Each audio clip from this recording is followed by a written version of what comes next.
warahmatullahi wabarakatuh. Kira semangat ya. Assalamualaikum warahmatullahi wabarakatuh. Semangat banget ya.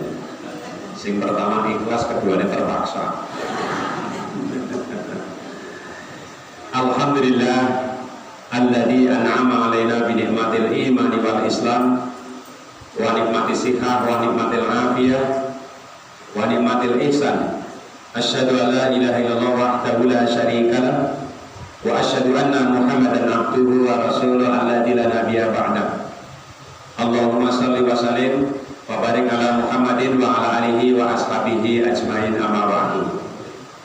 Pada pimpinan ranting Muhammadiyah Kejogol, pimpinan ranting Aisyah dan ortom yang lain, pada takmir masjid, para sesepuh dan bini sepuh yang saya hormati dan yang dimuliakan oleh Allah Subhanahu wa taala. Yang pertama dan utama, mari kita bersama-sama senantiasa memanjatkan puji syukur kehadirat Allah Subhanahu wa taala atas berbagai macam karunia nikmat yang Allah limpahkan, yang Allah curahkan kepada kita pada kesempatan pagi siang hari ini, sehingga Allah mempertemukan kita bersama-sama di Masjid Baitul Mutakin yang kelihatannya lama banget. Saya mungkin puluhan tahun waktu itu pernah ngisi pengajian di sini, kemudian lama banget pindah-pindah, dan hari ini alhamdulillah Allah mempertemukan kita semua di masjid, di majelis yang mulia ini bersama-sama dalam rangka silaturahmi, pengajian, ya, pertemuan, konsolidasi pimpinan ranting dan dengan para anggota dan simpatisannya. Salawat dan salam semoga senantiasa tercurah pada baginda Rasulullah, pada sahabat, para pengikutnya, termasuk kita semua yang senantiasa setia istiqomah mengikuti ajarannya hingga hari kiamat.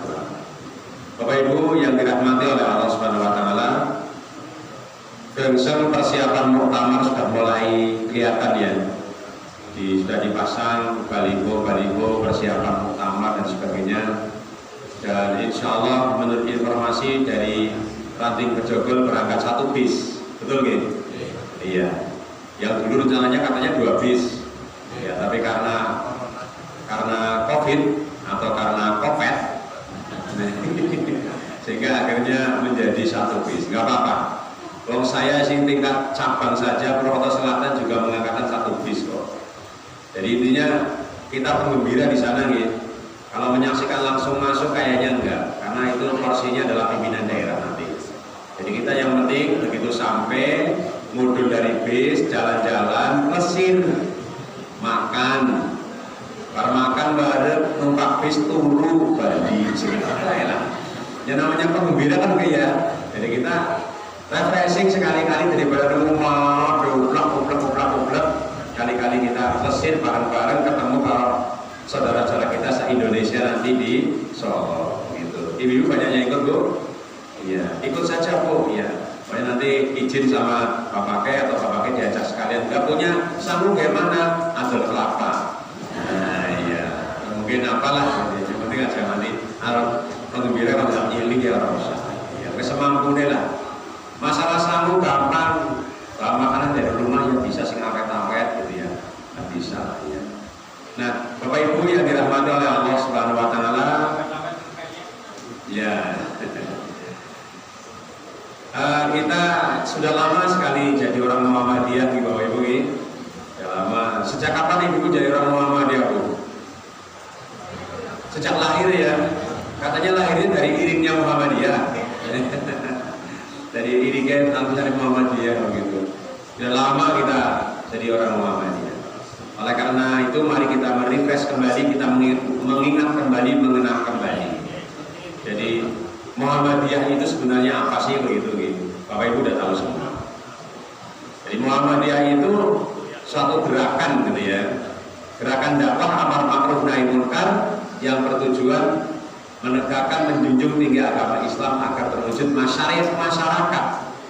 Masyarakatnya kayak apa? Nah, masyarakat yang baldatun thayyibatun wa rabbun ghafur. Masyarakat yang sebenar-benarnya, masyarakat yang sejahtera. Maka insya Allah kalau di situ ada Muhammadiyah, di mana kudu sejahtera. Karena apa? Lazisnya jalan, gitu ya gitu. Jadi makanya Kiai Dahlan pernah mengatakan bahwa ada 4 kriteria orang Muhammadiyah. Sering saya sampaikan ini, 4 kriteria orang Muhammadiyah. Yang pertama, orang Muhammadiyah itu harus memiliki jiwa muwahhid. Muwahhid itu dari kata tauhidun. Ya.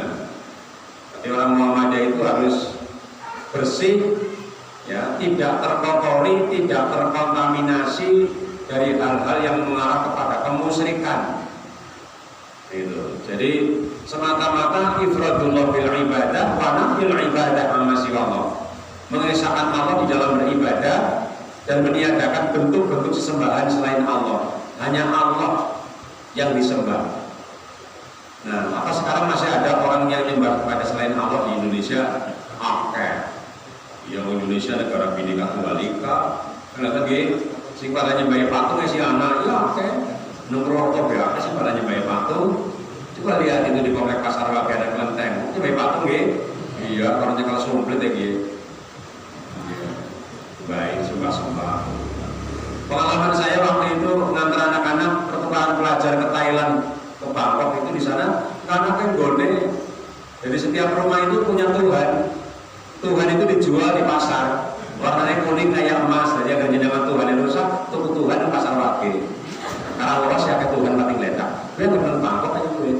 Jadi dipasang di depan rumah, depan pintu. Ini arep maring dindi, mesti kudu nyembah disit. Oh, waalaikum. Sintron dulu telepon. Sembah ya. Jadi kalau, nah kita kan tidak, Tuhan kita siapa ya? Allah tadi. Ya, Qul huwallahu ahad. Allah itu esa.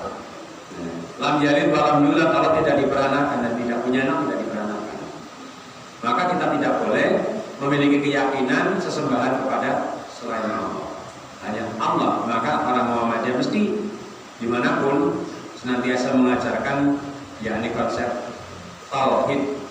Ya, apa? Meyakini, percaya bahwa Allah itu Maha Esa. Gitu. Kemudian yang kedua, Muhammadiyah itu memiliki pribadi mujadid. Mujadid itu artinya baru. Berarti orang Muhammadiyah senantiasa inovasi, pembaharu. Orang ajek, gitu. Orang ajek terus berkembang. Makanya saya mengamati itu pengajian Muhammadiyah rata-rata itu jamaahnya tambah terus gitu. Di mana-mana gitu kayak ini banyak ya. Katanya ini pengajian perdana ya. Tapi jamaahnya masuk banyak. Ada daya tariknya apa? Snack. Lumayan daya tarik ya. Jadi oleh karena itu alhamdulillah kita senantiasa berinovasi, berkreasi, termasuk kita punya amal usaha. Ya bagaimana amal usaha Muhammadiyah itu senantiasa maju dan berkembang. Muhammadiyah begitu, dan belum pernah mendengar ada sekolah Muhammadiyah tutup. Tidak ada. Ya, sekolah Muhammadiyah tutup tidak ada. Karena mereka senantiasa nyontoh bagaimana ada sebuah sekolah Muhammadiyah, SD Muhammadiyah, pagarnya juga pakai bambu, dicakap, yang kenangin rubuh bisa bangkit, bisa hebat dan bisa menelurkan kader-kader umat, kader bangsa, kader perserikatan menjadi hebat. Sang pencerah SD Muhammadiyah di Belitung. Nah ini jadi makanya selalu mujadid, selalu berinovasi bagaimana sahabat sekolah Muhammadiyah atau mungkin amal usaha Muhammadiyah menjadi semakin hebat. Itu seperti tadi disinggung-singgung, saya sekarang sudah tidak menjadi pengasuh panti tapi bina ya di situ. Ya, tapi saya lebih konsen ngurusi sekolahan. Dituakan di SMP Muhammadiyah 1 Purwokerto, Muhammadiyah 3 Purwokerto. Di 8 tahun kepala sekolah di SMP Muhammadiyah Sumbang, kemudian ditarik dimutasi, pindah ke SMP Muhammadiyah 3 Purwokerto, sekolah yang punya kolam renang yang sekolahnya saya, Tirta Kembar. Nah, karena dekat Tirta Kembar sih, jadi sekolahnya dari kolam renang. Gitu, jadi. Nah ini juga begitu Roy. Kemudian yang ketiga, orang Muhammadiyah itu harus memiliki jiwa mujahid. Mujahid itu maknanya semangat, sungguh-sungguh, tidak mengenal musim, serius. Jadi kayak ini Bapak Ibu sekalian yang hadir semuanya semangat semua ini, semangat bukan? Semangat harus berkedewa dan anak kipas angin lah mentruk kabeh. Bukan mentruk lagi memperhatikan, sama lagi zikir. Dan nanti begitu jamaah pengajian selesai dibuka buku bablasan. Ya. Gitu ya. Jadi memiliki jiwa semangat. Orang yang semangat di dalam berjuang dia akan mendapatkan derajat yang tinggi di sisi Allah.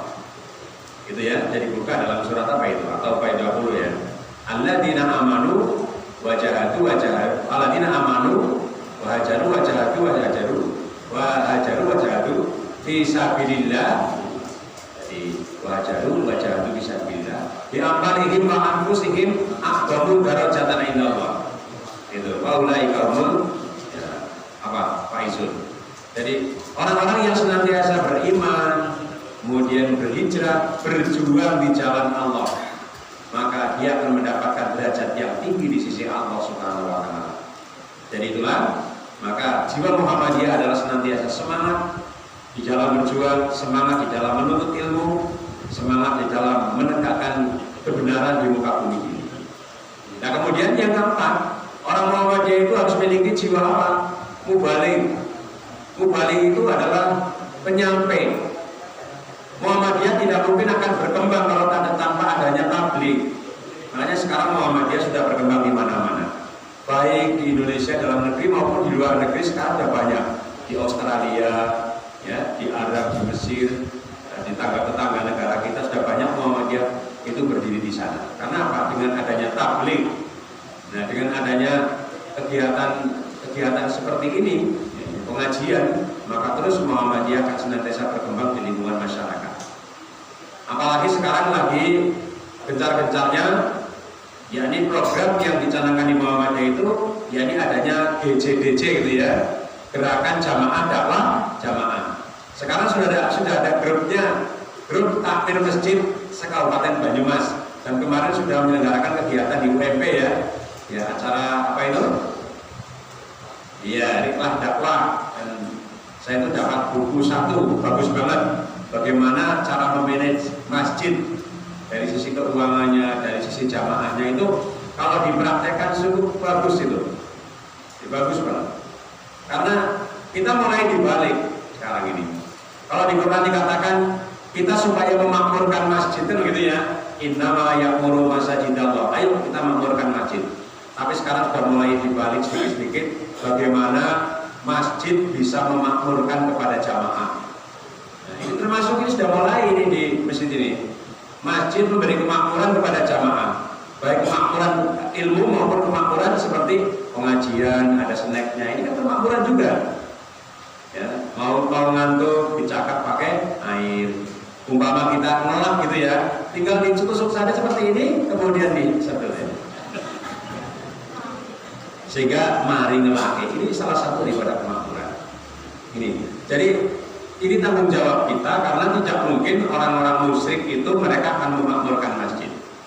Ini kekuatan umat Islam ini adalah ada di masjid. Ketika masjid ini semakin makmur, masjid semakin penuh jamaah, masjid semakin banyak kegiatan, insya Allah lingkungannya menjadi sejahtera, lingkungannya jauh dari musibah, lingkungannya jauh dari penyakit. Karena apa? Umar bin Khattab pernah mengatakan untuk menilai sebuah lingkungan masyarakat itu baik atau tidak, coba lihat masjidnya. Kalau masjidnya itu penuh dengan jamaah, masjidnya syarat dengan kegiatan, ya, ada TPQ-nya jalan, itu pengajian ibu-ibunya jalan, pengajian bapak-bapaknya jalan, kemudian jamaahnya juga alhamdulillah sampai berapa lari di sini? Ngitung karpet baik lah, paling 2 lari. Ini tuh karpetnya ibu-ibu di bawah nenek. Ya, insya Allah, maka lingkungan masyarakatnya menjadi lingkungan yang diberkahi oleh Allah Subhanahu wa taala. Masyarakatnya jauh dari penyakit, masyarakat jauh dari musibah. Insya Allah keluarganya menjadi keluarga yang sakinah, mawaddah warahmah. Insya Allah seperti itu. Nah, Bapak Ibu yang dirahmati oleh Allah Subhanahu wa taala, semua yang hadir di sini, saya yakin Bapak-bapak, ibu-ibu dan adik-adik mesti mesti punya cita-cita kepengen hidup bahagia. Gitu lagi? Yakin. Makanya setiap hari kita senantiasa doa kepada Allah. Rabbana atina fid dunya hasanah wa fil akhirati hasanah wa qina adzabannar. Ya Allah, karuniakanlah kepadaku kehidupan yang bahagia di dunia, kemudian bahagia di akhirat, kemudian akhirnya nanti kita dijauhkan dari siksa api neraka atau kita dimasukkan ke dalam surganya Allah Subhanahu wa taala. Kita senantiasa doa juga, Allahumma inni as'alukal jannah wa a'udzubika minan nar. Itu seperti itu. Nah, sahabat Luqman pernah memberikan wejangan, tausiah, pelajaran yang berharga kepada kita semua, yang itu bisa dijadikan sebagai kunci supados kula dengan sami hidup di dunia ini menjadi orang yang bahagia. Beliau mengatakan ada 5 kuncinya. Kalau kita ingin menjadi orang yang bahagia, kuncinya itu ada 5. Pinter Bu? Kita ada door prize, nanti siapa yang bisa bedek saya kasih door prize. Gak boleh ya? Door prize snack bela. Gitu ya. Yang pertama, kita akan bahagia manakala kita itu hidup didasari dengan agama atau bidin. Bi itu dengan, din itu agama. Nah, agama itu ternyata akan sanggup membahagiakan kita. Maka ada ungkapan, dengan agama hidup menjadi terarah, dengan ilmu hidup menjadi mudah, dengan seni hidup menjadi indah. Muhammadiyah itu penuh dengan itu. Ya, agamanya, ilmunya, seninya juga ada. Ya, ada seni bela diri, tapak suci misalkan, itu kan seni ya, senian. Mungkin ada kesenian yang lain dan seterusnya. Itu. Jadi agama itu yang akan mengantarkan kita menjadi orang yang hidup bahagia. Itu. Oleh karena itu mari kita terus kita pegang teguh Islam itu, kata Allah, wala tamutunna illa wa antum muslimun. Janganlah mati kecuali mati dalam kondisi beragama Islam. Kita di desa mungkin ada bayam seperti ini, tapi sebenarnya kita kondisi umat Islam di Indonesia ini lagi bagaimana dirongrong, bagaimana umat Islam dijatuhkan, bagaimana kan begitu. Makanya ada ustadz, ada kiai, mereka dikriminalkan dan seterusnya. Ya, orang yang lurus-lurus mereka disikapkan gitu kan. Bener kayak pemanggilan apa juga. Yang benar di penjara, yang salah tertawa, bener gitu. Ya, nah, jadi makanya pegang teguh Islam ini. Kata Allah, wala tamutunna illa wa antum muslimun. Janganlah mati kecuali mati dalam kondisi beragama Islam. Karena Islam itu maknanya taat. Islam itu maknanya sejahtera, gitu. Islam itu maknanya selamat alias sugeng. Iya kan? Islam itu maknanya damai. Itu. Maka dengan kita berpegang teguh pada Islam, maka hidupnya akan semakin taat, semakin sejahtera, semakin selamat, semakin damai, bahagia. Nah, karena Islam itu juga agama yang sudah direkomendasikan langsung dari Allah, agama yang benar, agama yang diridhoi oleh Allah hanyalah Islam. Buka surat Al-Imran ayat 19. Bunyinya gimana? Inna dina indallahil Islam. Itu sesungguhnya agama yang diridhoi oleh Allah adalah agama Islam. Andaikan ada orang mau mencoba, dia mau ngotak-atik Islam, ngotak-atik Quran, pasti akan kemenangan itu. Jadi kan sering kan dapat share-share dari HP, buka surat sekian, ayat sekian, ini ada perubahan, langsung kemenangan itu. Islam itu agama yang sudah paripurna itu, sudah benar pokoknya itu. Makanya dalam surat Al-Imran ayat 85 Allah tegaskan, wa may yabtaghi ghairal islami dinan fala yuqbala minhu wa huwa fil akhirati minal khasirin. Barang siapa yang mencari agama selain Islam dijadikan agama, artinya dia murtad atau memutuskan Islam. Kalau yang balamin maka tidak akan diterima oleh Allah Subhanahu wa taala fil akhirat di hari kiamat nanti, wa huwa fil akhirati minal khasirin, dan dia di akhirat nanti termasuk tergolong orang-orang yang rugi. Nah ini, maka kita upayakan dari kita, anak cucu kita, semuanya doa kita, Rabbana hab lana min azwajina wa dzurriyyatina, anak keturunan kita mudah-mudahan anak keturunan yang menyejukkan hati, yang berdasarkan agama Islam. Maka doa kita kan juga, Allahumma ja'al auladana min ahlil ilmi wal khair, ya Allah jadikanlah anak keturunan itu ahli ilmu, ahli kebaikan, ahli Islam, ahli iman, ahli takwa. Itu insyaallah ini. Nah, Bapak Ibu yang dirahmati oleh Allah Subhanahu wa taala, itu yang pertama. Kemudian yang kedua, kita akan bahagia hidup di dunia ini manakala kita memiliki harta. Apa yuk? Iya, ternyata itu. Harta itu bukan satu-satunya yang bikin orang bahagia, gitu. Tapi kalau hidup tanpa harta sulit rasanya untuk bisa bahagia. Ya, harus sedekah, ada duit, harus melu maring Solo, seperti duit. Gora-gora umroh gitu ya. Makanya berarti harta itu memang harus dijemput. Gitu. Tetapi kita di dalam mensikapi masalah urusan harta dan dunia, kita diatur oleh Allah Subhanahu wa taala untuk jangan menjadi orang yang rakus. Ini. Karena rata-rata di dunia ini orang itu akan rakus ketika orang itu memiliki harta kalau tidak didasari dengan keimanan. Karena orang semakin mengejar harta itu seperti orang yang minum baju segara. Dengan mesin maring Cilacap minum baju segara. Habis itu segera apa haus? Haus. Beda kalau minum banyak kelapa, met dan minum masjid, minum rasanya segar. Itu ibaratnya seperti itu. Jadi orang mengejar harta yang berlebihan kemudian tanpa dasar agama, iman, mereka seperti orang yang minum air laut. Sehingga mereka itu punya prinsip bunga wal kedua-dua haram apa bedunal. Kan gitu kan? Harta itu kalau tidak hati-hati orang akan terjebak. Wis terbukti contohnya Sambo. Orang mikir haram, orang mikir halal, orang mikir mateni wong dan sebagainya, buku priwe carane, ternyata nggih judi online apa mbok lah, bandar narkoba, luar biasa. Itu. Nah, makanya Islam mengatur itu benar itu. Buka surat Al-Qasas ayat 77 itu.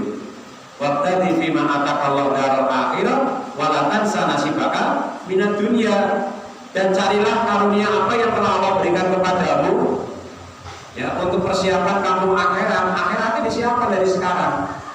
Nah, ini kita lagi mempersiapkan untuk akhirat ini. Banyak orang yang hidup di dunia yang hanya mikirnya urusan dunia toh. Kata nggih, dunia toh sing dipikir, akhiratnya belas enggak pernah dipikir. Kalau ngerti-ngerti tua, ngerti-ngerti pensiun, ngerti-ngerti kena stroke, nah suratnya nggak apa-apa. Nah akhirnya ngaco. Itu saya ada sih punya tangga ngaji apa berapa, jawabannya apa? Lama komentari pensiun. Begitu pensiun jebule apa? Kena gula, stroke, mati nanti sebenarnya. Nah ya kan?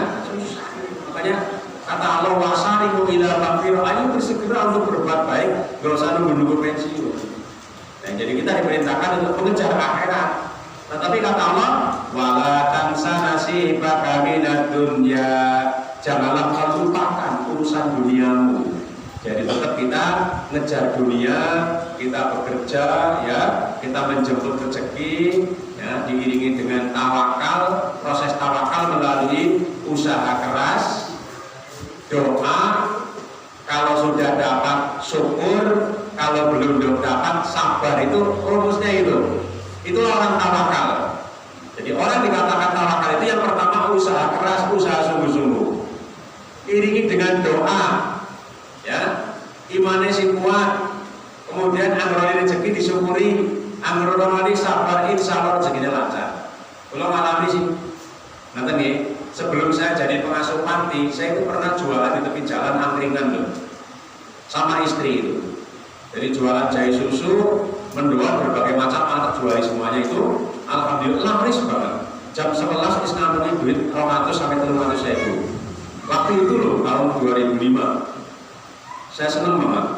Ya, sama istri bareng-bareng itu. Gak tahu yang bikin laris karena mungkin yang jualan cantik. Nah itu yang jualan cantik gitu ya. Jadi saya nggak tahu itu. Ya, alhamdulillah nikmat sekali itu. Jadi itu bagian daripada usaha. Kemudian saya berhenti jualan itu karena saya ditawari dari pengasuh panti. Masukkan benar dari pengasuh panti, lalu dari rumah. Insya Allah didengar orang suwen orang panti dari rumah. Ternyata dongannya makbul. Begitu memanteng panti Patanggunan, anak tapak rumah. Walaupun pun daftar ke perumahan biasa Satria. Akhirnya terbatalnya biasa Satria untuk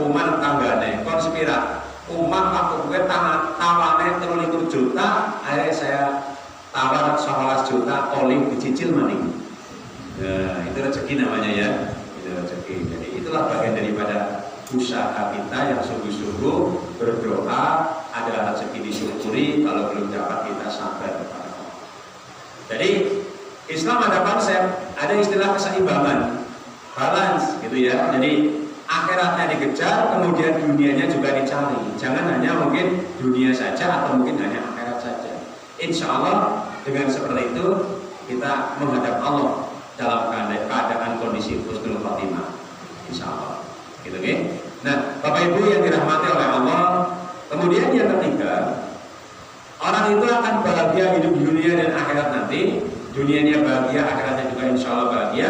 Manakala selama hidup itu dia itu senantiasa memiliki sifat malu, mengedepankan sifat malu. Malu itu isin, bahasa Arabnya al-haya, itu. Isin tumindak barang sing ora bener. Izin berbuat curang, tidak jujur. Izin berbuat maksiat. Tapi kalau disuruh berbuat baik, dia tidak pernah yang namanya malu. Nah, coba kita lihat fenomena kondisi keadaan di dunia sekarang ini. Angkeh banyak orang tidak punya rasa malu. Bahkan auratnya ditonton-tontonkan kepada orang lain di dunia maya. Betul nggih? Jujur baik sih pada duit HP Android nggih. Isine wong pada iya, kayak sapi, kuda. Iya, saya kadang-kadang astagfirullah kalau tidak benar astagfirullah. Persis kayak Rika. Iya, Bro. Nah itu mereka melakukan sebuah kebodohan yang dilihat oleh banyak orang, berarti dosanya bertikel-tikel itu. Luar biasa. Jadi mereka tidak punya rasa malu. Berarti orang tidak punya rasa malu adalah tidak punya iman. Makanya Rasul mengatakan al-iman bintun wasitun nasyubbah wal haya'u syubbatu minal iman. Iman itu cabangnya ada sekitar 60 sampai 70. Salah satu cabang iman itu adalah al-haya, punya sifat malu. Jadi orang sekarang ya Allah berbuat jahat gitu ya, mereka tidak malu. Tapi ketika mereka ditangkap kemudian pakai baju oranye, ada yang mereka malu, ada yang tidak. Ada yang tetap cengengesan, itu bahasa Inggrisnya cengengesan apa itu? Gitu ada gitu. Ada yang mereka nunduk kemudian tutup tangan seperti ini. Yang nunduk tutup tangan seperti ini itulah fitrah yang bicara itu. Pada hakikatnya fitrah manusia itu adalah baik. Fitrah manusia itu Islam, suci itu. Nah, kemudian dia berbuat jahat karena ada dorongan nafsu, kemudian setan mendorong, sehingga akhirnya dia itu berbuat jahat. Apalagi setan sekarang dorongannya kuat sekali bagaimana untuk menghancurkan manusia. Dan nyaris sempurna setan sekarang di dalam menghancurkan manusia. Dan manusia sekarang sudah terbukti, bahkan manusia, kata setan sekarang manusia sukses dalam melakukan kejahatan. Makanya konon ada cerita, ya informasi katanya setan lagi minta pensiun. Karena apa? Kejahatan manusia sekarang sudah melebihi setan. Ketika setan berbuat jahat, ketika manusia berbuat jahat, maka setan yang selalu diumpah-umpah, ini pasti ketempelan setan gitu. Padahal yang berbuat adalah kaki tablun. Gitu gitu. Nah ini jadi oleh karena itu jamaah yang dirahmati oleh Allah Subhanahu wa taala, mari insya Allah ketika orang itu punya iman, ya, punya iman yang kuat, iman yang mantap, dia akan punya rasa malu untuk berbuat maksiat. Dia akan punya rasa malu untuk berbuat jahat. Tapi kalau dia tidak punya iman, dia nggak malu. Dan bahkan kalau sering berbuat maksiat terus, hatinya sudah tertutup. Dia merasakan kemaksiatan ini suatu hal yang biasa, kejahatan ini suatu hal yang biasa. Padahal nanti di hadapan Allah Subhanahu wa taala, apa yang kita lakukan, kaki kita yang untuk melangkah, tangan kita, hati kita, pikiran kita, semua nanti di akhirat akan dimintai pertanggungjawaban di hadapan Allah Subhanahu wa taala.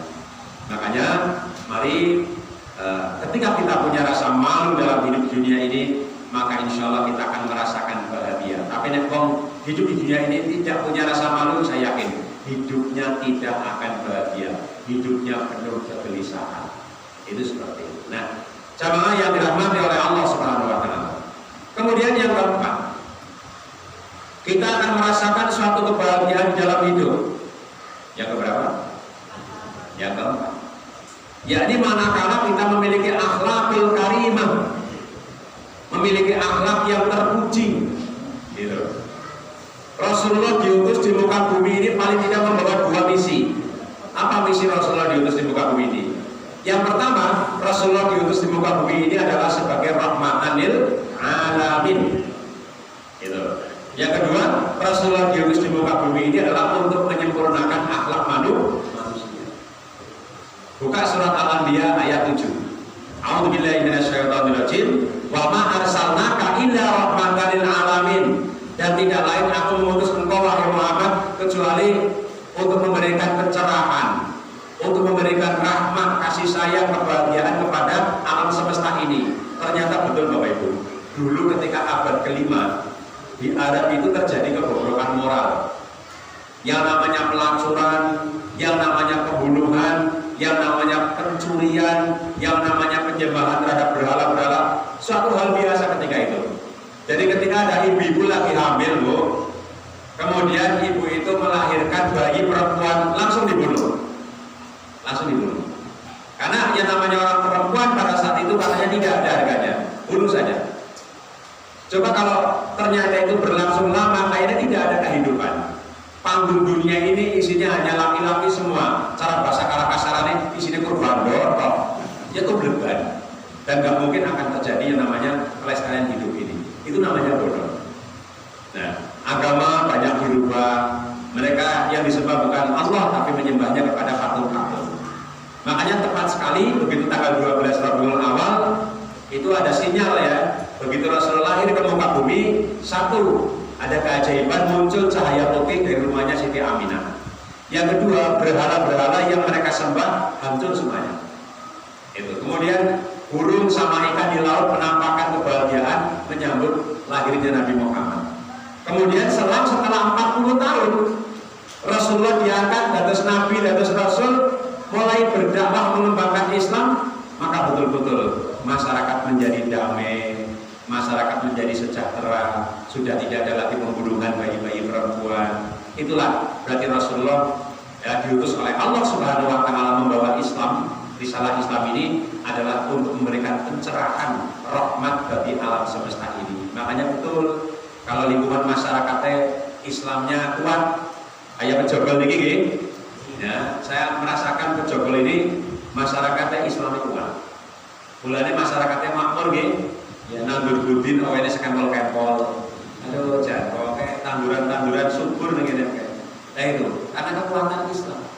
Karena di dalamnya ada orang-orang yang bertakwa, ada orang-orang yang beriman, imannya kuat, ya, selalu sholat berjamaah, selalu ngaji, itu selalu tadarus Al-Quran dan seterusnya. Maka tepat sekali surat Al-A'raf ayat 96 itu. Walau anna ahlal qura amanu wattaqaw la fatahna 'alaihim barakatin minas sama' wal ardh. Walakin kadzabu fa'akhadnahum bima kanu yaksibun. Sekiranya masyarakat penduduk Pejogol ini mereka pada iman takwanya mantap gitu ya, la fatahna 'alaihim, Allah akan buka, Allah akan turunkan rahmat dari langit, dari bumi, Allah keluarkan rezeki itu. Walakin kadzabu, tapi nek masyarakatnya mau pada mendustakan Allah, mendustakan agama, boten tindakan dawuh Gusti Allah, mereka pada mitra berdebus, ya, mereka pada apa itu dusta, maka Allah akan turunkan bencana. Ini sekarang ini kan rentan ya, kita dengar yang namanya bencana lagi rame apa ini? Tanah longsor, kan gitu, banjir. Alhamdulillah daerah Pejogol nggak pernah banjir ya, alhamdulillah gitu. Karena kadumur longsor alhamdulillah diboten-boten karena wititane kata niku. Nah, tapi yang beruang sing ngakune takwa, ngakune iman, kemudian orang pada nglakoni ibadah, yang mereka dia katakan oleh Allah sebagai orang yang kadzib, maka sok disindir nang kamar mandi kayak moni yang gara nomor bengi-bengi kata-kata takwa, apa gue tekene nyindir ngakune Islam tapi orang tahu sholat, ngakune Islam orang tahu maring masjid gitu gini. Ini saya lagi bunga sekali nih, saya punya tetangga ini sekarang yang dari dulu nggak pernah datang ke masjid, tapi sekarang alhamdulillah mau datang ke masjid sadar karena dinasihati sama anak. Gitu. Datang ke masjid kemarin tadi takmir memberikan berbunga, datang ke rumah dikasih baju koko, kemudian sarung, peci gitu ya, sajadah, kemudian uang, tapi uangnya belum besok-besok. Nah ini, jadi alhamdulillah ini bentuk namanya penghormatan lah ya pada ada jamaah baru yang dia sudah Islam tapi tidak pernah datang ke masjid. Begitu datang langsung kita sambut. Jangan sampai ada jamaah baru nggak pernah ke masjid, begitu hari ini diwadani, santri anyar, bubar mengkok. Nah ini, jadi ini tanggung jawab kita sebenarnya untuk bagaimana menyadarkan mereka. Nah kembali ke persoalan. Kemudian Rasulullah diutus kedua itu punya tujuan liutami makarimah akhlak, untuk menyempurnakan akhlak manusia. Nah ini insya Allah orang kalau rajin ngaji seperti ini akhlaknya semakin saleh. Dan di orang Islam terus sholat kok, tidak pernah berjamaah, sholatnya di rumah terus. Kira-kira ada nggak bapak-bapak yang sholatnya di rumah terus? Gak ada ya, kecuali yang lagi sakit ya. Itu kadang-kadang ada. Jadi saya punya teman begitu, saudara itu. Dia nggak pernah ke masjid dari mulai corona, nggak pernah ngaji dari corona sampai sekarang. Itu, ya orang sehat ya. Kalau nggak pernah ngaji nggak sehat itu. Ada yang teman saya sakit takutnya tinggal di Purwosari, dia nggak pernah keluar jalur otomatis itu masa-masa COVID. Akhirnya apa? Meninggal karena COVID. Padahal otomatis dan mati itu sampai sekarang. Nah, makanya itulah kita tawakal kepada Allah. Itu saja. Apalagi sekarang sudah normal, mari kita terus tingkatkan semangat kita tingkatkan semangat kita untuk dalam rangka memperbaiki akhlak kita. Jadi orang yang semakin banyak taklim, banyak ngaji, akhlaknya semakin bagus. Karena dia senantiasa membuka Al-Quran. Karena di Quran itu adalah membicarakan masalah akhlak, masalah akidah. Yang suatu ketika Aisyah ditanya oleh sahabatnya, Aisyah, akhlak Rasulullah seperti apa? Kemudian Aisyah menjawab, kana khuluquhul Quran. Surat Al-Qalam ayat 4 itu. Kana khuluquhul Quran. Akhlak Rasulullah itu ya Al-Quran. Jadi kalau kita ibu-ibu rajin ngaji, bapaknya rajin ngaji, insya Allah akhlaknya semakin bagus seperti halnya akhlak Rasulullah SAW. Inilah bagian daripada bagaimana kita meneladani Rasulullah SAW. Di bulan Maulid, sana sini memperingati Maulid Nabi. Tapi yang penting bagaimana kita meneladani Rasulullah dalam kehidupan sehari-hari. Jamaah yang dirahmati oleh Allah Subhanahu Wa Taala. Satu lagi, rampung ya? Sepakat jam selesai, jam 11 selesai ya? Apa sampai jam 12? 11 saja ya.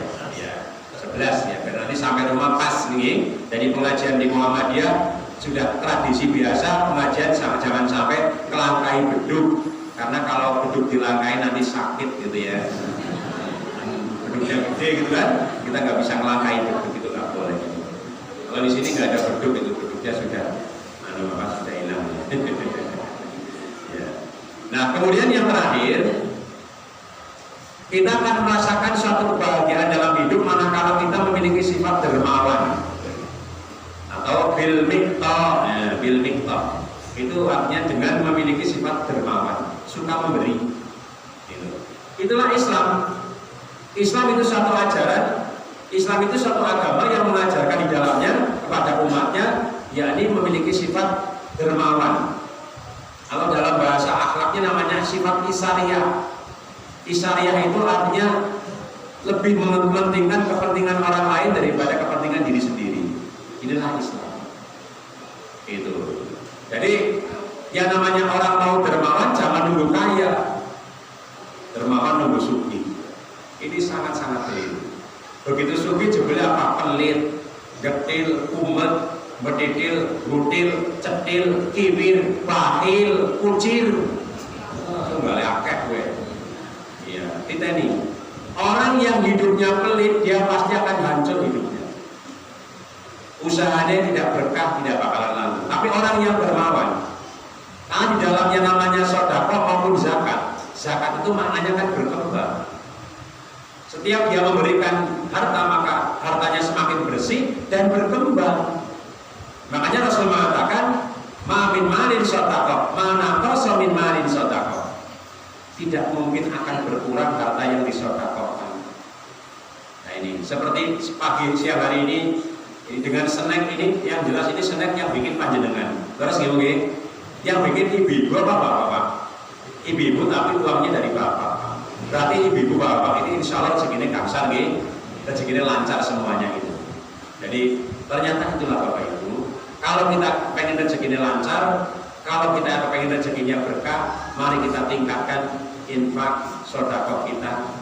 Ya, harta yang kita miliki, harta yang kita cari, harta yang kita jemput ini semata-mata bukan milik kita 100%. Ya, ada milik orang fakir, orang miskin, duafa, anak yatim di harta kita. Maka setiap jenengan pikantuk penghasilan, ya umpamanya kok 1 juta, sedina 1 juta, gue selama itu sisihkan bersama. Saya belum mencapai nisab ya. Itu taruhlah sedekah. Jangan sampai kita tidak pernah sedekah. Insya Allah dengan sedekah maka harta kita akan semakin bertambah, harta kita akan semakin berkembang. Inilah Muhammadiyah.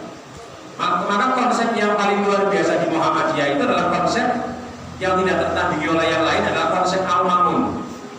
Ya, dengan al-mamun itu maka muncul namanya majelis pelayanan sosial, panti asuhan, di mana panti asuhan itu membiayai anak tamat SD, ya tamat SD sampai SMP, sampai SMA, sampai kuliah, sampai dapat kerjaan. Itu makanya ini sekaligus promosi di barangkali dengan ada saudara, kayak anak ini kalau pernah panti asuhan baik. Nah, makanya jenengan sudah daftar, silakan jangan hubungi saya, spesial untuk Pejogol. Ya, karena itu saingannya banyak, sekabupaten Banyumas bahkan sampai ke Cilacap ada yang masuk sini. Dan terimanya biasanya nggak banyak, paling 10 karena keterbatasan kapasitas kamar. SMP, pokoknya anak itu dari rumah nggak bawa apa-apa. Kasaran saya itu dari rumah muda lah bisa. Dengan apa di Klambe ini. Begitu gini, kemudian disekolahkan di sekolah Muhammadiyah dari mulai SD, SMP, SMA sampai kuliah. Ya, gondol ijazah S1. Kalau mau S2 silakan lanjut sendiri. Ada teman saya alumni Panti Asuhan Putra, ya sudah sukses kuliah di Unsud waktu itu. Kerja dia sekarang di mana kerjanya? Dia PNS. Nah sekarang karena sudah sukses, akhirnya dia melanjutkan kuliah S2. Nah, itu. Jadi makanya banyak sekali kesempatan-kesempatan untuk anak-anak kita. Sayang sekali lah, memang berpisah dengan keluarga, berpisah dengan orang tua itu berat. Tapi kita niati semua itu adalah bagian dari perjuangan kita demi anak-anak kita. Saya berpisah dengan anak saya di pondok, gitu ya. Nangis saya seminggu nangis kayak gabreng saya mata nyumbul. Tapi begitu setelah setahun saya datang, walaupun kadang pulang juga pernah sendiri. Aneh itu, padahal saya 6 tahun di pondok saya itu. Saya 6 tahun di pondok. Saya tanya sama ibu saya, Bu, waktu saya di pondok jangan kemudian ibu nangis sama. Ya juga ini nangis kok pada paronnya. Gitu ya. Tapi saya niati betul, bismillah pokoknya. Kata ini kamu sampai 6 tahun akan cukup sanawiyah sampai SMP saja. Insya Allah saya sampai kampung bahwa alhamdulillah. Jadi rasanya hakim. Yang paling tidak ya itu kader ya, kader kita, kader orang tua, kader umat, kader Islam itu seperti itu. Nah, lebih kalau belajar di pondok terlah itu jauh dari orang tua. Nah ini jadi Bapak Ibu yang dirahmati oleh Allah Subhanahu Wa Taala, kembali ke persoalan tadi. Rasulullah mengatakan terkait dengan masalah jiwa pelit ini ya, lawannya dermawan dan pelit. Ya, ada 3 hal amalan yang ketika manusia mengamalkan 3 hal itu dia akan menjadi orang yang hancur. Sudah terjadi di Indonesia ini. Yang pertama adalah hawan mutabangun, orang yang menuruti apa? Nafsu. Coba mereka para pejabat, gitu, yang mereka sekarang pakai baju oranye kemudian disidang, kemudian mereka tinggal di belakang jeruji, tinggal berapa tahun gara-gara menuruti hawa nafsu, betul? Saya dijadwal khotbah di lapas penjara Purwokerto itu, lapas narkoba. Itu dari berbagai macam penjuru itu. Orangnya ganteng-ganteng, putih-putih, tapi banyak lukisannya di badannya itu. Itu saya tanya, dari mana Mas? Ada yang dari Jakarta, dari mana? Surabaya, dari mana? Berapa tahun penjara, macam-macam itu. Gitu. Nah, saya tanya, panjenengan saya tinggal di sini kenapa? Ya saya hilaf gitu ya, saya menuruti hawa nafsu seperti itu. Jadi apa itu? Jadi nafsu yang ada dalam tubuh manusia itu rata-rata cenderung pada hal yang tidak baik. Buka surat Yusuf ayat 51. inna nafsa la'amaratun bisu ila ma rahima rabbi inna rabbi laghafurur rahim. Sesungguhnya nafsu yang ada pada diri manusia rata-rata cenderung malah sing ora bener. Kecuali nafsu yang mendapat rahmat. Bapak Ibu pagi hari ini nafsunya dapat rahmat nggih. Dapat rahmat semua ini. Itu belakang ada Bu Rahmat gitu ya. Semuanya dapat rahmat. Buktinya apa? Nafsu kita bisa mengantarkan jasad kita ada di masjid ini, mendengarkan tausiah. Ada yang sambil ngantuk, nggak apa-apa. Yang penting jenengan sudah hadir, sudah dapat dua hal: pahala silaturahmi, pahala thalabul ilmi, satu lagi snack. Luar biasa ini. Nah ini ya, Bapak Ibu yang dirahmati Allah. Kemudian itulah kaitannya. Jadi nafsu, dorongan nafsu, kemudian ada dorongan setan, maka terjadilah dia menjadi orang hancur, maka dia akan menyesal. Itu baru satu. Kemudian yang kedua, yang bisa menghancurkan manusia kedua itu adalah sofun muta'amun, kebahilan yang ditaati. Wong sing bahil, pelit, getil itu ya, itu titeni, hidupnya nggak bakalan bahagia. Itu sering sakit-sakitan. Kemudian ke rumah sakit, bukannya sembuh malah mati. Kan? Iya bisa jadi seperti itu. Karena apa? Itulah buat dari para pelit. Maka orang semakin dermawan semakin berkah, semakin pelit hidupnya akan semakin susah, hancur dia hidupnya. Kemudian yang ketiga, ya, orang itu akan sengsara hidupnya adalah wa'ijabul mar'i binafsi. Orang yang merasa ujub terhadap diri sendiri. Tahu ujub itu? Ujub itu heran dari ngalamin dewek, sombong lagi. Jadi ujub itu sombong lah. Misalkan pamer, anak kenyo alhamdulillah 5 jan sekolah pada jadi kabeh, sukses pada jadi wong kabeh lakas dari ketek. Bangga cerita kemana-mana, cerita sinar, ya alhamdulillah. Para ngomong bangga banget alhamdulillah, gitu ya. Itu bagian daripada ujub itu. Wa'ijabul mar'i binafsi, merasa ujub terhadap diri sendiri. Jadi nggak usahlah kita kehebatan kita dipamer-pamerkan gitu ya. Mungkin kekayaan kita dipamer-pamerkan gitu ya. Tidak boleh. Itu bagian daripada sifat ujub yang justru itu akan menghancurkan terhadap diri kita sendiri.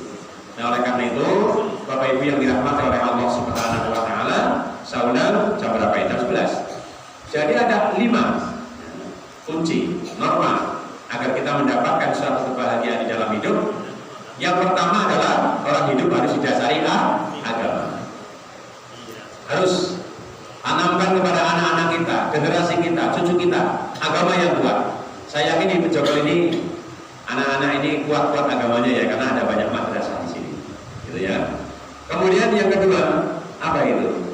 Orang hidup harus dengan harta. Itu mesti mau tidak mau. Kemudian yang ketiga, orang hidup harus punya rasa malu. Yang keempat, kalau ingin menjadi orang bahagia, dasari hidup dengan akhlakul karimah. Dan yang terakhir, kita akan bahagia dalam hidup manakala kita memiliki sifat dermawan. Bapak Ibu yang dirahmati oleh Allah, demikian apa yang dapat saya sampaikan. Jam 11 ya. Nanti kalau terlalu siang masih ada kegiatan yang lain. Mudah-mudahan pertemuan pada kesempatan pagi siang hari ini senantiasa diberkahi oleh Allah Subhanahu wa taala. Bapak Ibu senantiasa diberi kesehatan ya. Sehat selalu, panjang umur. Ya, keluarganya sakinah mawaddah warahmah dan rezekinya berkah, anak keturunannya menjadi anak keturunan yang soleh dan solehah. Amin. Demikian, kurang dan lebihnya mohon untuk dimaafkan. Syukran katsiran ala ihtimamikum wal afu minkum billahi taufiq wal hidayah. Assalamualaikum warahmatullahi wabarakatuh.